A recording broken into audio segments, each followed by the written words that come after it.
Yeah, Dylan, obviously you've been playing and starting for a little while now with the Mims going down, but I'm curious what it felt like to have a rotation of guys. It's probably something that's relatively new to you. You did back to your high school career. You're either on the field or you're not. What's it like to rotate the offensive line? I thought it helped us a lot. I mean, I think, we do a really good job of just playing for each other and being able to do that, with guys like splitting time. I think that speaks a lot about, our line as a unit. We're really connected, and I think, that just speaks a lot about how that shows, the connectivity. Yeah, to follow up on that, Kirby mentioned the unity he's seen from the offensive line group. Just how does that come into play when you've got 7 or 8 guys that are playing a lot of snaps instead of just 5 guys playing the whole game? Yeah, it's a huge advantage, I think. It's an advantage because guys can stay fresh. Guys can play 20 really hard plays, and then the next guy 20 really hard plays, and then by the time you just keep rotating. I think it's just a really good advantage, just keeping guys fresh. How do you feel like you guys played as an offensive line against Ole Miss?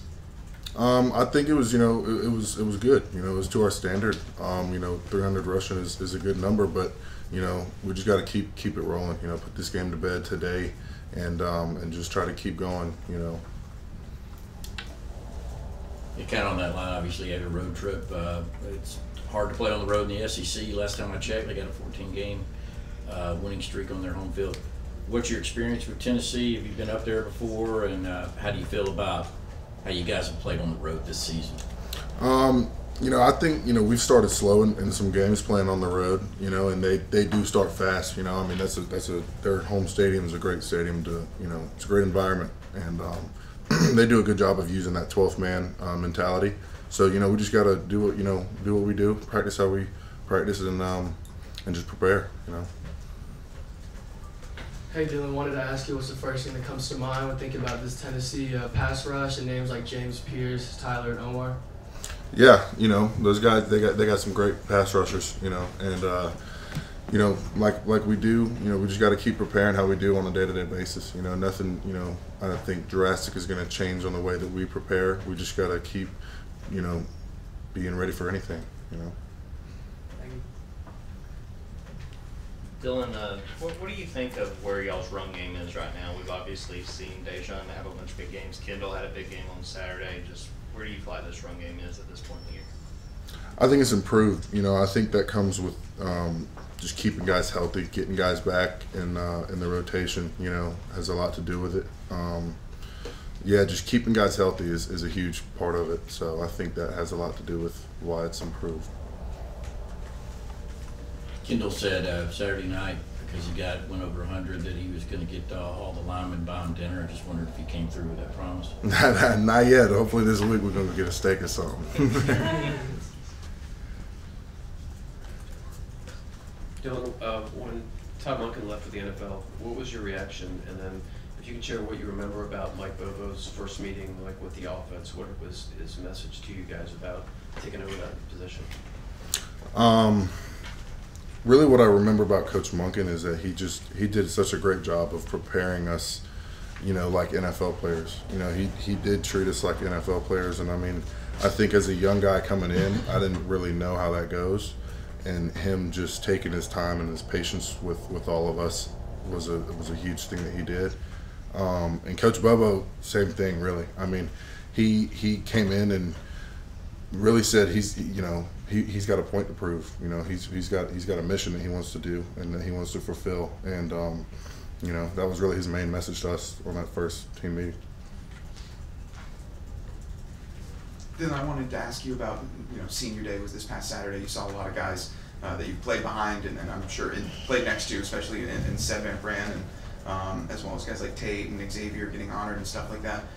What was that moment for you like to be able to see them and just how was the experience of getting to play with those guys? It was fun. I mean, just being able to kind of look at them and see how they handle things and see how Sid and Tate and Truss, how they, handle things.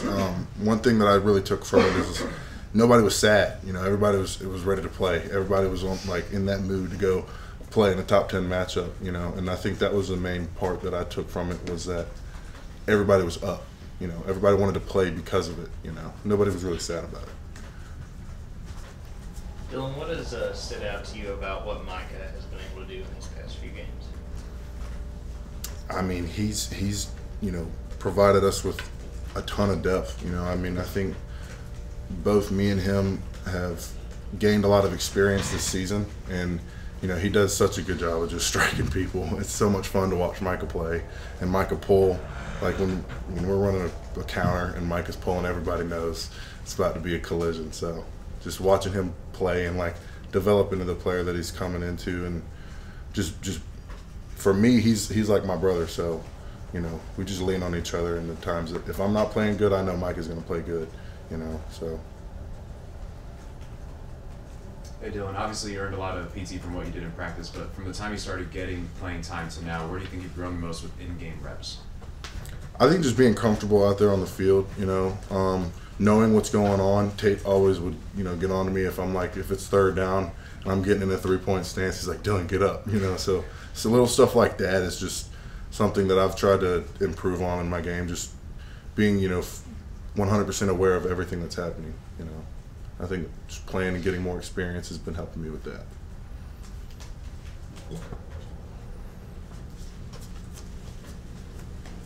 Just to kind of follow up with what you said just now, you were talking about playing with Tate and Cedric and all them. What is it like for you communication-wise on the line to be with those guys, people that have been there and done that, and do you think that's helped you with your communication along the line too? Oh yeah, for sure. I mean, those guys have been, great leaders to me and all of, the guys that are younger to them.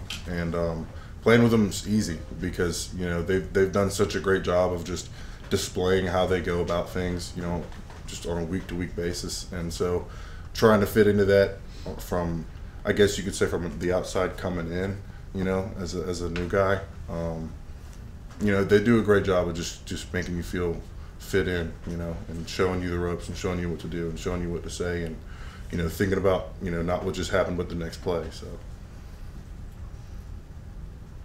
Yeah, Dylan, that was Ole Miss was a football team that was top 10 in sacks and TFLs. I'm curious what you guys did to have so much success keeping Carson clean and not having any, negative plays, and to carry over that. What has Tennessee done to be included in that mix of one of the nation's best Indianapolis quarterback? Are you saying what are you asking me? What y'all do to have success? What is Tennessee doing right now to have success?